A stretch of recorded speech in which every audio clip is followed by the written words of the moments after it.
கருணையுள்ள தெய்வமே, இரக்கமுள்ள தெய்வம், உயிர்த்தெழுந்த இயேசு கிறிஸ்துவே, மரணத்தை வென்றவரே, பாதாளத்தை வென்றவரே, உயிரோடு இருந்த உலக ரட்சகரே, உமக்கு கொடாத படி சோத்திரம் ஐயா. உங்களுடைய பிள்ளைகளாக நாங்கள் ஒரு மனதோடு ஆண்டவரே விசுவாசத்தோடு வந்து உயிர்த்தெழுந்த நாளை கொண்டாடும்படியாக, துதிக்கும்படியாக, ஆராதிக்கும்படியாக நல்ல இருதயத்தை கொடுத்தீரே, உமக்கு கொடாத படி சோத்திரம் ஐயா. வந்திருக்கிற ஒவ்வொரு பிள்ளைகளையும் கர்த்தரை ஆசீர்வதிக்கும்படியாக, எந்த தேவையோடு வந்திருக்கிறார்களோ, எந்த பிரச்சனை வந்திருக்கிறார்களோ அந்த பிரச்சனைக்கு ஒரு முடிவினை கொடுக்கும்படியாய், ஒரு துக்கங்களை சந்தோஷமா மாற்றும்படியாய், வியாதிகளை முற்றிலுமா நீக்கி நல்ல சுகம் சௌக்கியம் ஆரோக்கியத்தை கர்த்தர் கொடுக்கும்படியாக நான் செபிக்கிறேன். நாளுக்குள் வந்திருக்கிற அருமையான மூத்த போதகர் டாக்டர் தாமஸ் சுமதையாவுக்காக மீண்டும் நன்றி செலுத்துகிறோம். அருமையான ஊழியத்தில் எங்களோடு கூட ஒரு பங்காளியாக இணைந்து எங்களோடு கூட ஆண்டவர் அன்பின் ஊழியங்களை கர்த்தர் அவர் மூலமாக நிறைவேற்றி வருகிறேன். உங்களுக்கு கோடி கோடியாக ஸ்தோத்திரம். என்னோடு கூட இணைந்து மதுரையிலிருந்து அருமையான பார்வைகளை கர்த்தர் கூட கொண்டு வந்து ஆண்டவரே என்னோடு கூட இணைந்து இந்த தரிசனத்துக்கு இணைந்து இந்த சுவிசேஷ பணியில என்னோடு கூட இணைத்தபடினால உங்களுக்கு கோடான கோடி ஸ்தோத்திரம். தேவ குடும்பத்தை என்னோடு இணைத்தபடினால உங்களுக்கு ஸ்தோத்திரம். விமலா குடும்பத்தை எங்களோடு கூட சிறு சபையில இணைத்தபடினால உங்களுக்கு ஸ்தோத்திரம். சரோஜம் குடும்பத்தை எங்களோடு இணைத்தபடினால உங்களுக்கு ஸ்தோத்திரம். வந்துட்டு சகோதரமார்கள் தாய்மார்கள் பிள்ளைகள் எல்லாரையும் இந்த ஊழியத்துல இணைத்தபடியினாலே உங்களுக்கு கோடி கோடி நன்றி ஆண்டவரே. வந்துட்டு ஒவ்வொரு பிள்ளைகளையும் கர்த்தர் ஆசீர்வதிப்பீராக. நாள் கொடுக்க போகிற தேவ செய்தியை வந்துட்டு ஒவ்வொரு மக்களுக்கும் நீர் ஆசீர்வதிப்பீராக. ஒரு மீட்பின் செய்தி, விடுதலின் செய்தி, நற்செய்தி, உயிர்ப்பிக்கிற செய்தி. ஆமென், ஹல்லேலூயா. பரலோகத்திலிருந்து புறப்பட்டு வருவதாக தாசரை அபிஷேகிப்பீராக. ஒரு தாசன் தாம் சிறந்தவர்களை கர்த்தர் நீர் அபிஷேகம் செய்வீராக. ஒரு ஜீவனுள்ள வார்த்தை, வல்லமையுள்ள வார்த்தை வெளிப்படுவதாக. நீ வந்திருக்க ஒவ்வொரு பிள்ளைகளும் குத்தப்பட்டவர்களாய், ஒரு விடுதலை பெற்றவர்களாய், ஒரு ரட்சிப்பு பெற்றவர்களாய், ஒரு பாவ மன்னிப்பு ரட்சிப்பை ஆண்டவரை அனுபவிக்கிறவர்களாய் இயேசு ராஜாவே வந்திருக்க ஒவ்வொரு பிள்ளைகளையும் கர்த்தர் பரிசுத்த ஆவியானவர் தொடும்படியாய், நல்ல ஒரு விடுதலை மீட்பை கட்டளையிடும்படியாய் எங்கள் அருமை ரட்சகரும் எங்கள் மீட்பருமா இருக்கிற சர்வ வல்லமை உள்ள ஆண்டவராகிய இயேசு கிறிஸ்துவின் பரிசுத்த நாமத்தில் தாழ்மையில் மன்றாடி நான் ஜெபிக்கிறேன். எங்கள் ஜீவனுள்ள நல்ல பிதாவே, ஆமென் சொல்லுங்க.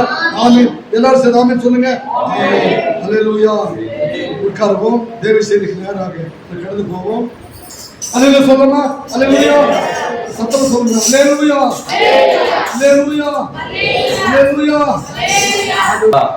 பரலோகத்தின் மன்னாவை கொடுப்பீராக இயேசுவின் நாமத்திலே ஆமென். வேதனை இருந்தாலும் சரி உடனே வந்து முழங்கால் போட்டு கண்ணீரோட ஜெபம் பண்ணிட்டு போவீங்க. கர்த்தர் உங்களுக்கு விடுதலையை கொடுப்பார். அல்லேலூயா. இந்த இடத்துல பலனாக எந்த அளவுக்கு ஜெபம் எழுப்புகிறதோ, ஜெப தூபம் எழுப்புகிறதோ அந்த அளவுக்கு இந்த இடத்துல வல்லமைகள் அதிகமாகும். இந்த இடத்துல வல்லமைகள் அதிகமாகும் போது என்ன நடக்கும் கேட்டா, வந்திருக்கிறவங்க எல்லாருமே சுகமாயிருவாங்க. மற்றவங்க யாரும் வீணா போறதில்ல. ஆண்டவர் இந்த இடத்துல ஜெபத்தூபம் எழுப்புற இடத்துல கர்த்தர் உட்கார்ந்துருவார். ஆண்டவரை முடிச்சு வைக்கிற வேலையை உங்க வேலைதான். நீங்க அதிகமா ஜெபத்துக்கு நீங்க இடம் கொடுத்தீர்களா, பக்தியாக நீங்க வருவீர்களா, கர்த்தர் இந்த இடத்துல பூரணமாக இந்த இடத்துல தங்கி ஜனங்களை ஆசீர்வதிக்கிறார். நீங்க போய் சுகமான உடனே எல்லாரையும் நீங்க கூட்டிட்டு இந்த ஆலயத்துக்கு நீங்க வரும்போது அவங்களுக்கு சுகம் கிடைக்கும். அவங்க போய் இன்னொருத்தருக்கு சொல்லுவாங்க, அவங்க வந்து இந்த ஆலயத்துக்கு போன விடுதலை ஆகும், சுகம் கிடைக்கும். இப்படிப்பட்ட ஒரு பேர் பிரஸ்தாபமாக வேண்டும். அல்லேலூயா. ஆலயம்னா சும்மா பேருக்கு கட்டணமா இருக்கும். கர்த்தர் அந்த இடத்துல எழுந்திருக்கிறார். கர்த்தர் அந்த இடத்துல அசைவாட்டுகிறார். அந்த இடத்துல கர்த்தர் பெரிய காரியங்களை செய்கிற தேவன் அந்த இடத்துல இருக்கிறார். உங்க சொத்துவத்தை எழுதி கொடுக்கலாம் ஒண்ணு கேட்கல.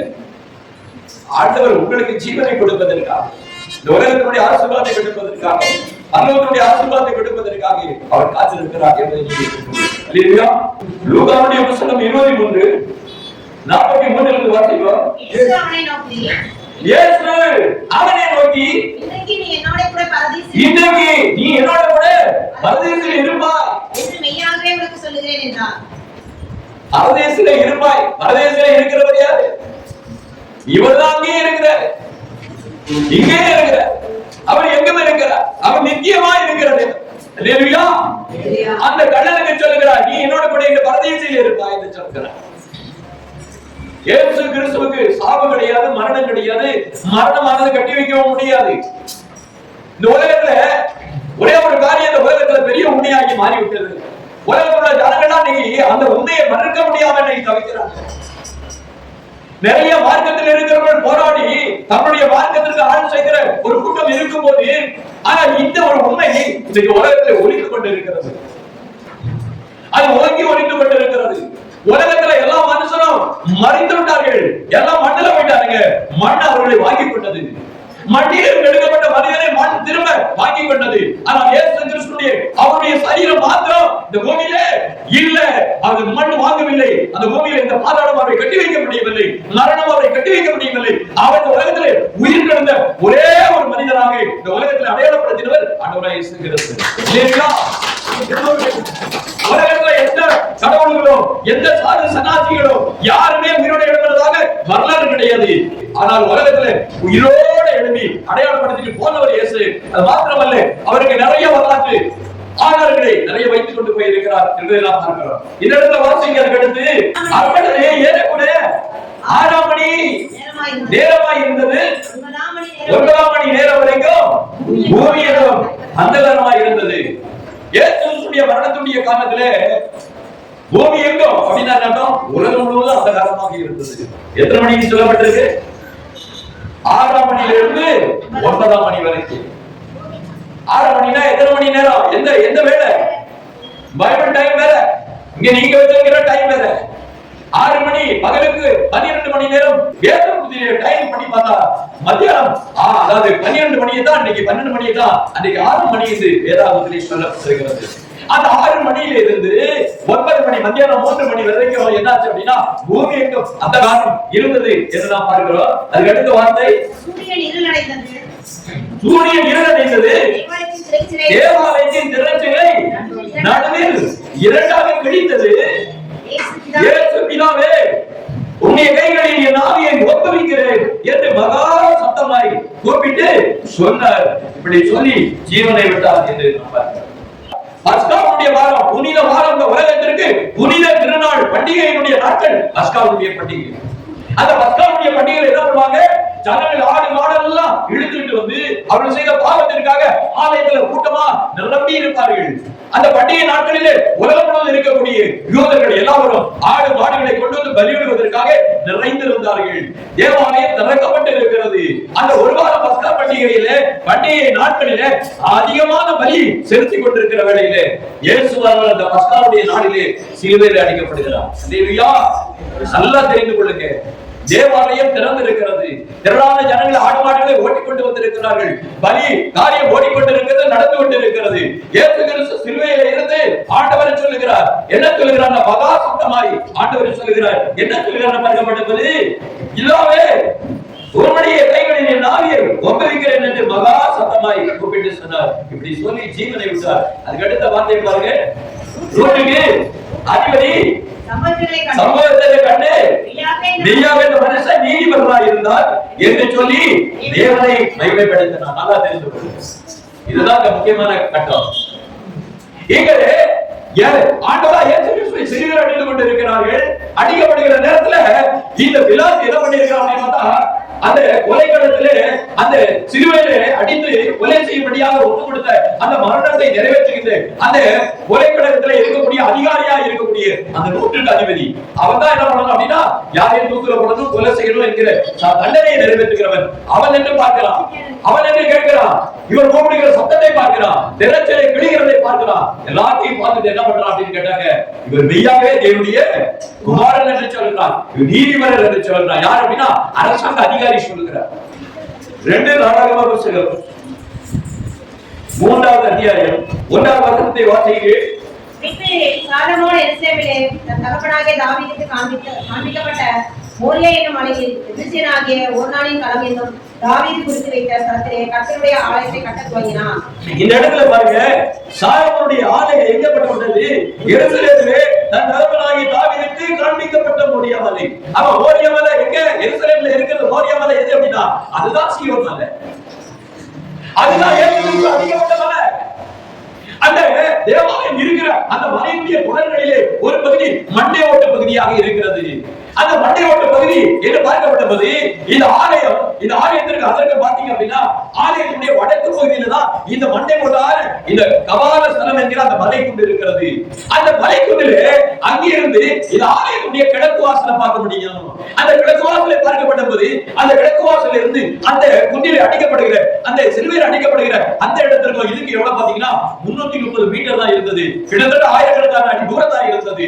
அப்படினாலே இயேசுவானவரை சிலுவையில் அடிக்கப்பட்ட போது அந்த இடத்திலிருந்து அவர் சத்தமிட்டு சொல்லும்போது அங்கே இருக்கக்கூடிய மகா பரிசுத்த ஸ்தலத்தை அவர் ஆலயத்திலே பார்க்கக்கூடியதாக இருந்தது. அவர் கூப்பிடுகிற நேரத்தில் அந்த திரைச்சலை வெளிகிறதை அங்கே அவர் பார்க்கிறார். அங்கே இருக்கிறவர்கள் பார்க்கிறார்கள். நூற்றுக்கு அதிபதி பார்க்கிறார். இவர் மெய்யாகவே தேவனுடைய குமாரன் என்று சொல்லுகிறார். அல்லேலூயா. இங்கே எழுந்து கூப்பிடுகிற சத்தத்தினாலே அங்கே திரைச்சலை கிடைக்கிறது என்று நாம் பார்க்கிறோம். மோரியா மலை, அந்த மோரியா மலையில தான் ஆபிரகாம் என்ன செய்தாரு? ஆதியாகமம் 22:14 வாசிங்க. ஆபிரகாம் அந்த இடத்திற்கு யெகோவா ஈரே, அந்த மோரியாவுடைய மலைக்கு ஆபிரகாம் என்ன பேர் வச்சாரு? யெகோவா ஈரே என்று பேர் வச்சிருக்கிறார். கர்த்தருடைய பர்வதத்திலே பார்க்கப்படும் என்று சொல்லப்பட்டிருக்கிறது. இந்நாட்களிலே இயேசுவானவர் அந்த இடத்துல மரிக்க போகிறார். அந்த மேசியா இடத்துல அவர் என்ன பண்ண போகிறார்? பலியாக போகிறார் என்கிற இடம் தான் இந்த யெகோவா ஈரே என்று சொல்கிற இடம். இந்த மோரியா என்று சொல்கிற மலைத்தொடருடைய ஒரு பகுதியில தான் இந்த கபால ஸ்தலம் இருக்கிறது. இது எருசலேம் தான் என்று நாம் பார்க்கிறோம். இது சீயோன் மலை என்று நாம் பார்க்கிறோம். இந்த அடையாளத்தின் இடத்தை பார்க்கப்படும் போது முற்காலத்திலே செய்யப்பட்டது பின்னும் செய்யப்பட்டபடியாக அன்றைக்கே அடையாளம் கொடுத்திருக்கிறார். ஆபிரகாமுடைய காலத்திலே இந்த இடத்துல பலியாக போகிறார். யார் அப்படின்னு பார்த்தா இயேசுவானவர் பலியாக போகிறார். இந்த திட்டமெல்லாம் ஆண்டவர் மீட்பினுடைய திட்டமாக வைத்திருக்கிறார். இதெல்லாம் பெரிய மகத்துவமான ஒரு காரியம். இந்த மகத்துவத்தை அறியும்படியாக தான் ஆண்டவர் உங்களையும் என்னையும் நம்மளையும் கூப்பிட்டிருக்கிறார் என்று நாம் பார்க்கிறோம். இயேசுவானவர் சிலுவையில் அடிக்கப்படுகிறதுக்கு முன்பதாக இயேசுவானவரை பிடித்துக்கொண்டு தள்ளிக்கொண்டு உதைத்துக்கொண்டு அடித்துக்கொண்டு துப்பிக்கொண்டு கொட்டிக்கொண்டு தலையில என்ன பண்ணாங்க? அடியில அடித்திருக்கிறார்கள். ராமுழுவதும் அடித்திருக்கிறார்கள். தலையெல்லாம் காயமாகி முகமெல்லாம் என்ன அப்படின்னா ரத்தங்கள் அப்படியே வடிந்து முகமே தெரியல. அதைத்தான் ஏசாயா 53 சொல்லுகிறார். நாம் பார்க்கப்படும்படியாக அவருடைய ரூபத்தை பார்க்கிறோம்.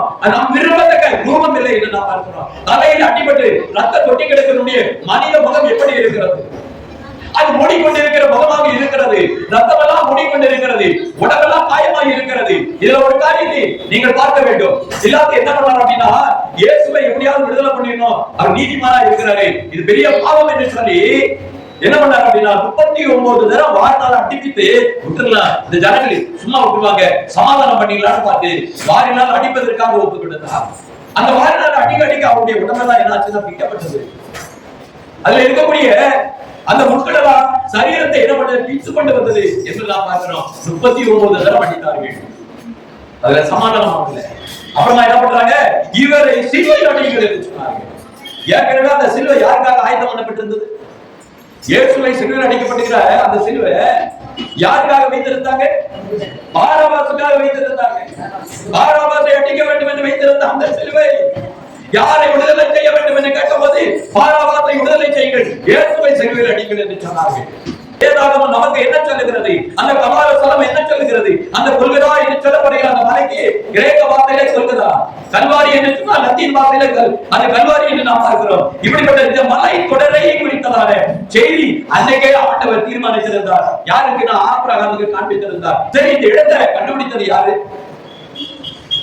எருசலேம் உடைக்கப்பட்டாச்சு, எருசலேம் தேசம் நொறுக்கப்பட்டாச்சு. ஆனா அந்த மலையை கண்டுபிடித்தது யாரு? 325 வருடத்துல உலகத்துல தேசங்களை எல்லாம் வைத்த கான்ஸ்டன்டினுடைய தாய் எலினா அம்மையார் என்ன பண்ணாங்க அப்படின்னா எருசலேமுக்கு நான் போக வேண்டும், இது என்னுடைய காரியமாக இருக்கிறது, நான் அங்கு செல்ல வேண்டும், என்னுடைய விருப்பம், நான் அங்கு பிரார்த்தனை செய்ய வேண்டும், அந்த இடத்தை நான் பார்க்க வேண்டும், அந்த வரலாற்றை நான் பார்க்க வேண்டும் என்று சொல்லி அந்த அம்மா போனாங்க. அந்த அம்மா போன உடனே அவங்க சும்மா இல்லை.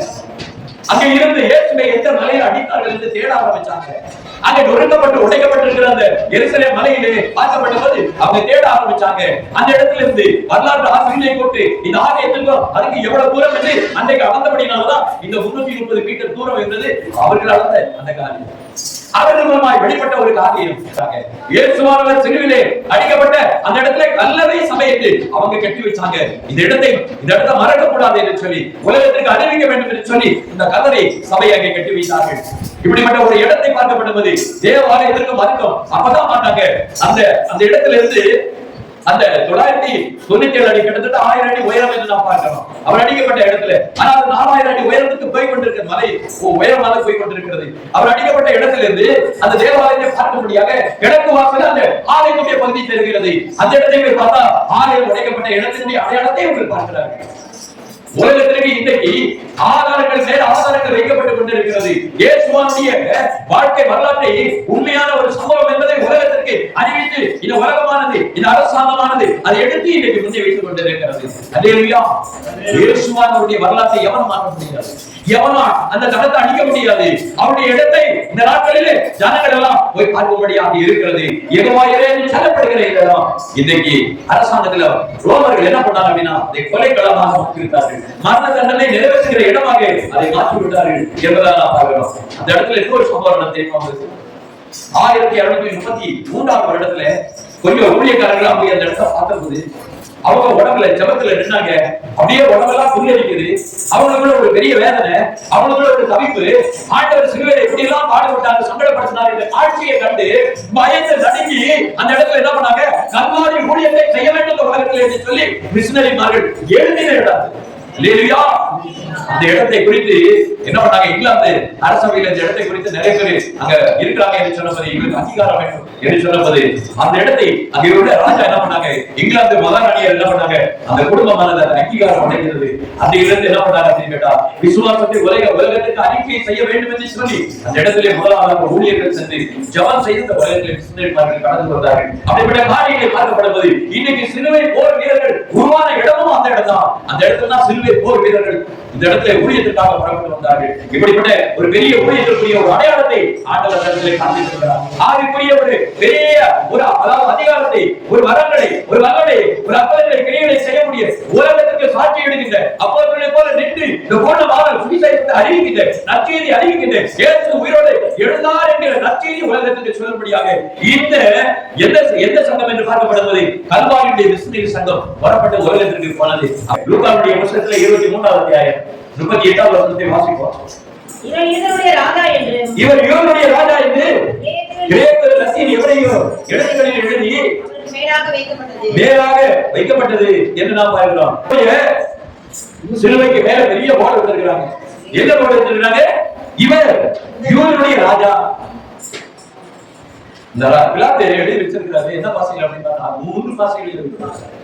அப்போ உலகத்துல அன்னைக்கு இன்டர்நேஷனல் லாங்குவேஜ் உலகம் முழுவதும் பேசுகின்ற மொழி ரோமனுடைய சாம்ராஜ்யத்துல என்ன மொழி இருந்தா லத்தீன் பாஷை இருந்தது. லத்தீன் பாஷையிலே உலக அரசாங்கமானது யூதருடைய ராஜா இந்த இடத்துல கொலை செய்யப்பட்டார் என்று சொல்லி அங்கே எழுதப்பட்டிருக்கிறது. இரண்டாவது ஒரு பாத்தீங்கன்னா அங்க இருக்கக்கூடிய அந்த அதாவது எருசலேமிலே பிரபல்யமாக அதிகமாக இந்த உலகத்திலே அதிகமான இடங்களிலே அன்னைக்கு கிரேக்க பாஷைகள் இருந்தது. நமக்கு புதிய ஏற்பாடு கிரேக்க பாஷைகள் தான் கொடுக்கப்பட்டிருக்கிறது. ஆராதனை எபிரேய பாஷையில் இருந்தது. இவருடைய மாத்திர பாஷை அதாவது தாய் பாஷை என்னது அப்படின்னு பார்த்தா எபிரேய பாஷை. அப்படினாலே அவருடைய சொந்த மொழியாக இருக்கக்கூடிய எபிரேய பாஷையிலும் எழுதப்பட்டது. தன் சொந்த ஜனத்திற்கு அடையாளமாக எபிரேய பாஷையிலும் எழுதப்பட்டது. அந்த அங்க பேசக்கூடிய அப்போ அந்த நாட்டிலே 3 மொழி கொள்கை இருந்தது.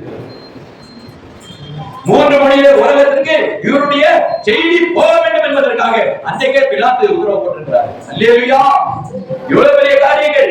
ஆனா இந்த ஆட்கள் என்ன பண்ணிட்டாங்க அப்படின்னு கேட்டா இவருக்கு யூதருடைய ராஜான்னு போடக்கூடாது, யூதருடைய ராஜாங்கிறதை எடுங்க, இதை போடக்கூடாது என்று சொல்லி போராடினார்கள். ஆனால் அவர் சொன்னார், என்ன சொன்னாரு, அவர் என்கிட்ட சொன்னார் யூதருடைய ராஜா என்னதான் அவர் என்கிட்ட பேரை பதிஞ்சிருக்கிறாரு.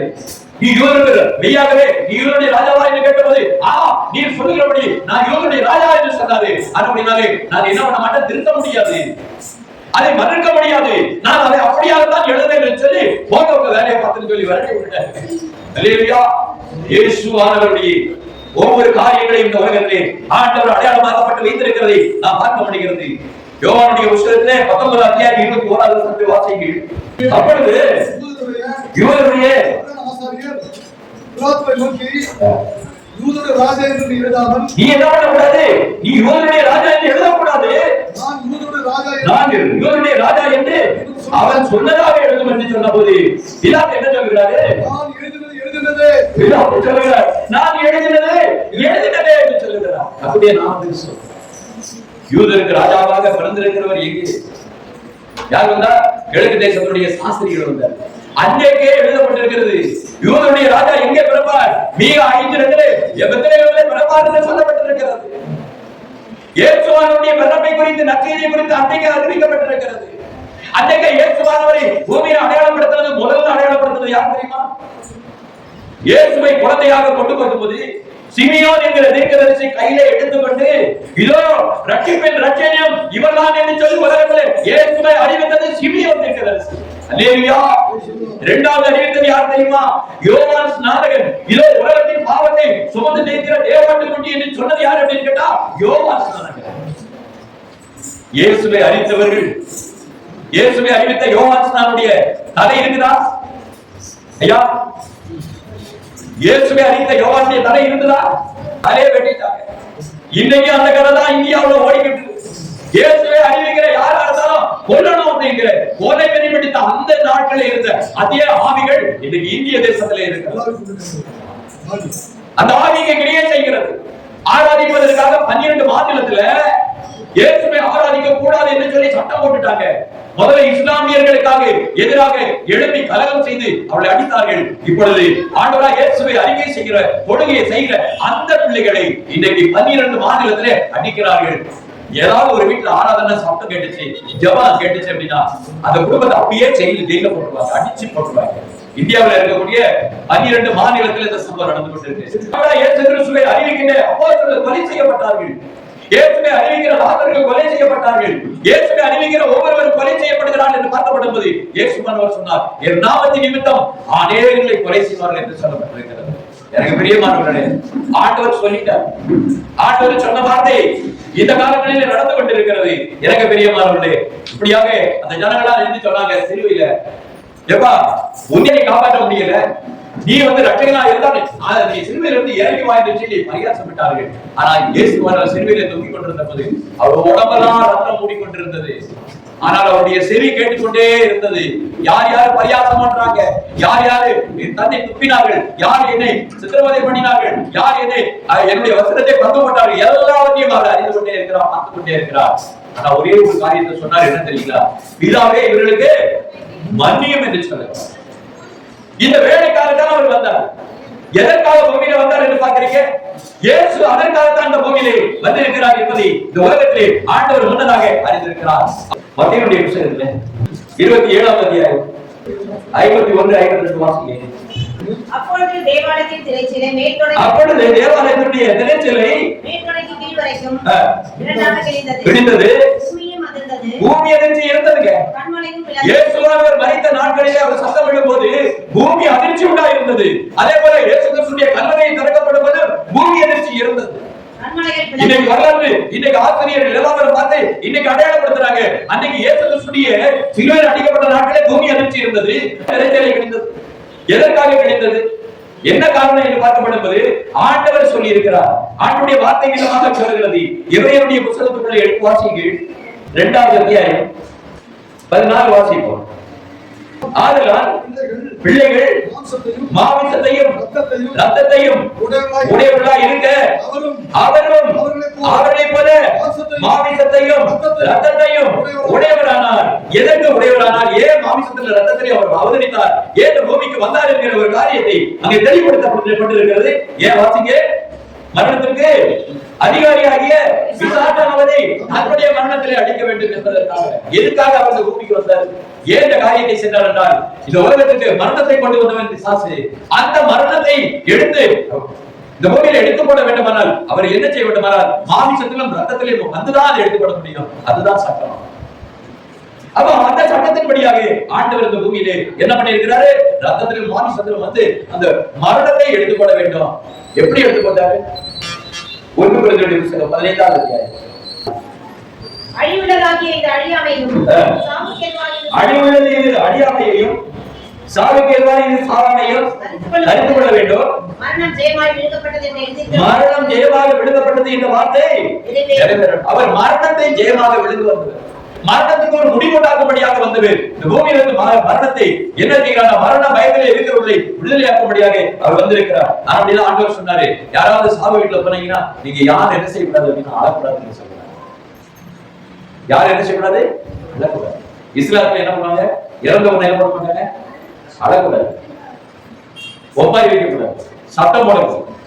ஏன் அப்படின்னு கேட்டா மரணத்தை ஆண்டவர் ஜெயமாக விளங்கி விட்டார். நமக்கு நித்திய ஜீவனை கொடுக்கிறவர் யார் அப்படின்னா இந்த இயேசு கிறிஸ்து. இந்த நித்திய ஜீவனை கொடுப்பதற்காக அவர் இந்த பூமிக்கு வந்தாரு. இந்த மரணத்தை ஒரு விழுங்கும்படியாக வந்தாரு. 45ஆம் வசனத்தை வாசிங்க. அந்தபடியே முந்தின மனுஷன் ஆறாம் ஜீவ ஆத்மாவானால் என்று எழுதியிருக்கிறது. பிந்தின ஆறாம் உயிர்ப்பிக்கிற ஆவியானவர். அப்ப என்ன அர்த்தம்? உனக்கு ஜீவனை கொடுத்தவர் யாரோ?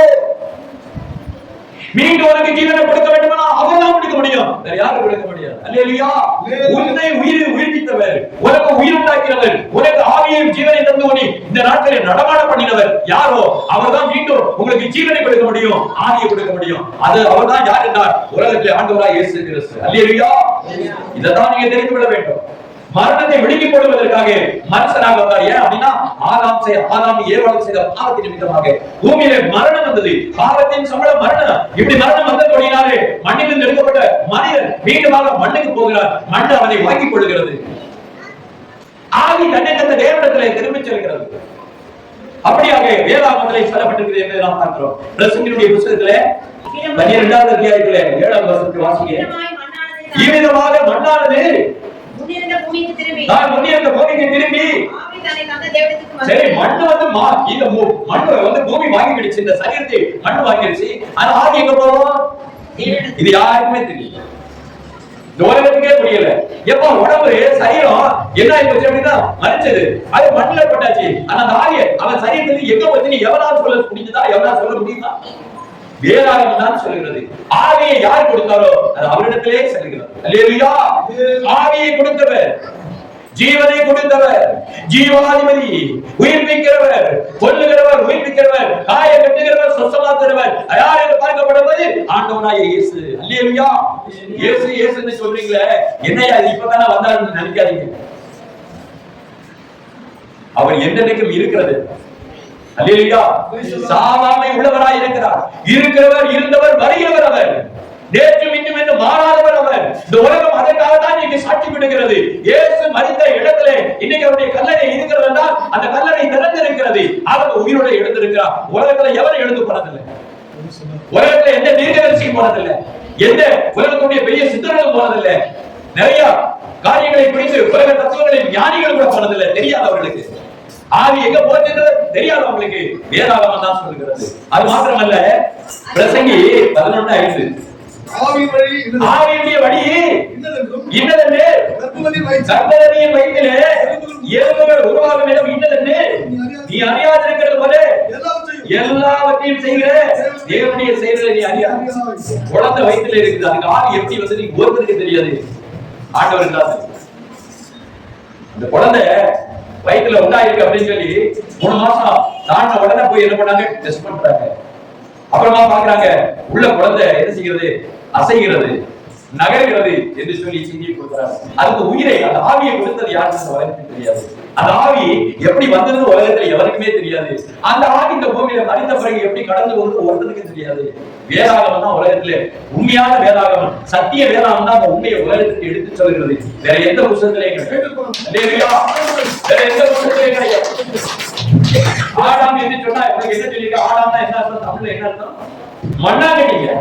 மண்ணிலிருந்து எடுக்கப்பட்ட ஒரு மண்ணாங்கட்டி தான் மனுஷன். அவன் தான் ஆதாம். அவனுடைய சரீரத்துக்குள்ள என்ன இருக்கு? தண்ணீர் இருக்கிறது, ரத்தம் இருக்கிறது, அது ஓடிக்கொண்டு இருக்கிறது. அந்த சரீரத்துல அந்த மண்ணாங்கட்டி உடம்புக்குள்ள தண்ணீரும் அந்த ரத்தமும் ஓடிக்கொண்டு இருக்குது. அது அடைந்து கிடக்கிறது. அதுதான் டேம் என்று சொல்லலாம். அதுக்குள்ள அடைந்து இருக்கிறது. அதுதான் ஆடாம் என்று. ஏவாள்ன்றதான் அவள்ன்ற வார்த்தை. இந்த அவள்ன்ற வார்த்தை தமிழ்ல இருந்து வந்ததான். ஏவாளுடைய வார்த்தையை தான் தமிழ்ல இன்னைக்கு அவள் என்று சொல்கிறார். அப்போஸ்தலருடைய புத்தகம் 1ஆம் அத்தியாயம் 1:9 வாசிங்க. இவைகளை அவர் சொன்ன பின்பு அவர்கள் பார்த்துக் கொண்டிருக்கையில் உயிரை எடுத்துக்கொள்ளப்பட்டார். அவருடைய கண்களுக்கு மறைவாக ஒரு மேகம் அவரை எடுத்துக்கொண்டது. 11ஆம் வசனம். மனுஷரே ஏன் வானத்தை அண்ணாந்து பார்த்து நிற்கிறீர்கள்? உங்களிடத்தில் வானத்திலிருந்து எடுத்துக்கொள்ளப்பட்டு இந்த இயேசுவானவர் எப்படி உங்கள் கண்களுக்கு முன்பதாக வானத்துக்கு எழுந்தடி போனாரோ அப்படியாக மீண்டும் வருவார். இயேசுடைய உயிர்த்தெழுதல் மாத்திரமல்ல, எப்படி எழுந்தடி போனாரோ அப்படியே பூமிக்கு மீண்டும் வருவார். அல்லேலூயா. நல்லா தெரியும். இதைத்தான் இன்னைக்கு என்ன பண்றாங்க அப்படின்னா, இஸ்லாத்துல என்ன சொல்றாங்க, ஈசா நபி வருகிறார், வரப்போகிறார், இந்த உலகத்துக்கு முடிவு உண்டாக போகிறார் இருந்துச்சு. அதை அவங்களும் ஒத்துக்கிறாங்க. ஆனா ஒரே ஒரு காரியத்தை மட்டும் மறைக்கிறாங்க. எந்த காரியத்தை மறைக்கிறாங்க அப்படின்னு பாத்தீங்கன்னா, இன்னைக்கு உலகம் முழுவதும் யூதர்களும் இந்த கதையை தான் சொல்லிட்டு இருக்காங்க. உலகத்துடைய அநேகர் இந்த கதையை சொல்லிட்டு இருக்காங்க. ஆனா இயேசு கிறிஸ்து பூமிக்கு வந்து 600 ஆண்டுகளுக்கு அப்புறமாக, அதாவது 1ஆம் நூற்றாண்டு, 2ஆம் நூற்றாண்டு, 5ஆம் நூற்றாண்டு வரைக்கும் இந்த உலகத்துல என்ன அப்படின்னு கேட்டா, உயிர்த்தெழுதல் வந்து இல்லை அப்படின்னு சொல்லி உலகம் சொல்லிச்சு. உயிர்த்தெழுதல் என்பது ஒண்ணுமே கிடையாது, அப்படி நடக்கவே கிடையாது, அப்படி நடக்கவே இல்லை அப்படின்னு சொல்லி சொன்னாங்க. உலகம் ஏற்றுக்கொள்ளல. ஆனா இயேசு கிறிஸ்து உயிரோட எழுதினாரு, உயிரோட எழுப்பி காட்டினாரு. உயிர்த்தெழுதல் ஜீவனை நானே என்று அடையாளப்படுத்தினவர் அவர்தான். அப்படிப்பட்ட அடையாளத்தை கொடுத்த தேவன். இந்த இடத்துல வாசிங்க, மத்தேயுடைய புத்தகத்துல 28ஆம் அத்தியாயத்திலே 15ஆவது வசனத்துக்கு வாசிங்க. அவர்கள் பணத்தை வாங்கிக் கொண்டு தங்களுக்கு போதிக்கப்பட்டபடி செய்தார்கள். இந்த பேச்சு யூதர்களுக்குள்ளே இந்நாள் வரைக்கும் பிரசித்தமா இருக்கு. எப்படி அப்படின்னு கேட்டா, சிலுவையில இன்னொருத்தர் அடிச்சாங்கன்னு சொல்லி ஒருத்தர் கதையை விட்டாங்க. இன்னொரு இடத்துல பார்த்தா அவரை பணமாட்டு போயிட்டாங்க எப்படி சொல்லி இன்றைக்கு என்ன செய்து பிரசித்தமா இருக்கிறது. அதெல்லாம் இன்னைக்கு நிறைய இடங்களிலே பகிரப்பட்டுக் கொண்டிருக்கிறது.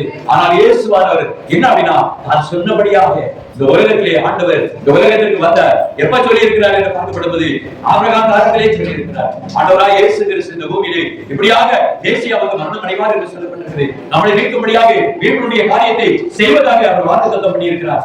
இயேசு கிறிஸ்து சாவாமை உள்ளவர். அவர் ஒரு காலம் ஒருவன் அழிக்க முடியாது, அவரை கொல்ல முடியாது. ஆனால் அவர் என்ன பண்ணாரா, சிலுவையிலே இதோ என் ஆவியை ஒப்புவிக்கிறேன் என்று சொன்னார். ஒப்புவிக்கிறேன் என்ற ஆவியை அவர் வந்து ஒப்புவித்தாதான் அவருக்கு மரணம், இல்லைன்னா சரீர மரணம் அவருக்கு கிடையாது. அப்படினாலே அவர் என்ன பண்ணார் அப்படின்னா, அந்த ஆவியை ஒப்பிட்டார். ஏன் அப்படின்னா, தன்னுடைய ஆத்மாவை மரணத்திலே ஊட்ட வேண்டும். தான் இந்த உலகத்தில் மக்களுடைய மீட்புடைய காரியத்தை ஆண்டவர் செய்ய வேண்டும். அதற்காக தான் பலியை கொடுத்தார், பலிதாபிசத்தை கொடுத்தார், 5 விதமான பலிகளை கொடுத்தார். ஆண்டவர் உலகத்திலே கிருபையாக வந்து தன்னை பலியாக ஒப்புக் கொடுத்தார். அவருக்கு பேரு கிருபாகர பலியான இயேசு என்று பெயர். ஆண்டவராய் இயேசு கிறிஸ்து அநேகருக்கு தன்னை காட்சி அளித்தார். உங்களுக்கு சமாதானம் என்று சொன்னார். அந்த கல்லறையிலே தேடி வந்த அந்த சகோதரியை பார்க்கப்படும்போது மரியாதை இடப்பது அவள் ரவுனி என்று சொன்னார். அவளது திரும்பி பார்க்கப்படுவது ஆண்டவருடைய காட்சி அவர்களுக்கு கொடுக்கப்பட்டது. உலகத்திலே முதலாவதாக பெண்களுக்கு தேவன் தன்னுடைய வெளிப்பாடை ஆண்டவர் தந்திருக்கிறார், தரிசனமானார். அவர்கள் மேலே ஆண்டவர் இந்த நாட்களிலே பிரிய வைக்கப்படினால்தான் இன்னைக்கு சபைகளிலே ஆண்டவரை அதிகமாய் தேடுகிற யாரு அப்படின்னா பெண்கள் தான். சபையில பெண்கள் கூட்டம் தான் அதிகமா இருக்கிறது. எங்க போய் பாருங்க, உலகத்துல பெண்கள் கூட்டம் தான் அதிகமா இருக்கும்.